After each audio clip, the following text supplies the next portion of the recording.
Les espèces envahissantes, les sénateurs ont bien pris conscience de leur nuisance. Exemple à Wallis-et-Futuna, où une liane dénommée Meremia peltata a été introduite pendant la Seconde Guerre mondiale. À l'époque, les Américains utilisaient les feuilles de la liane pour camoufler leurs avions de la vue des Japonais.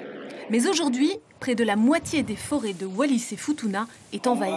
Le sénateur de l'archipel préconise l'arrachage. C'est une opération qui pourrait être menée par le territoire pour essayer, non peut-être pas d'éliminer, de tout éliminer, mais en tout cas de freiner et réduire l'action nocive de cette liane.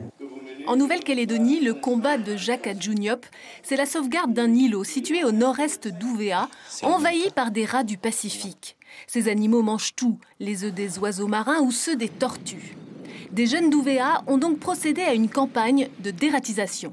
Pour une première, j'estime avoir dit que nous avons beaucoup appris. Beaucoup de jeunes ont beaucoup appris et ça nous sert d'expérience pour les prochaines missions d'éradication sur d'autres îles ou campagnards.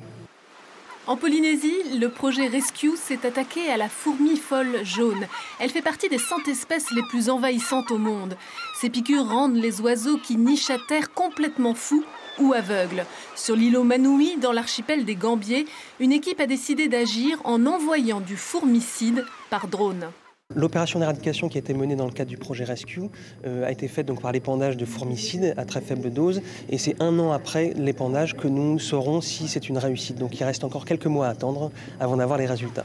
Avec cette opération sur l'îlot Manui, l'association ornithologique de Polynésie espère bien sauver l'océanite à gorge blanche, le cotaille, emblème de l'archipel des Gambiers.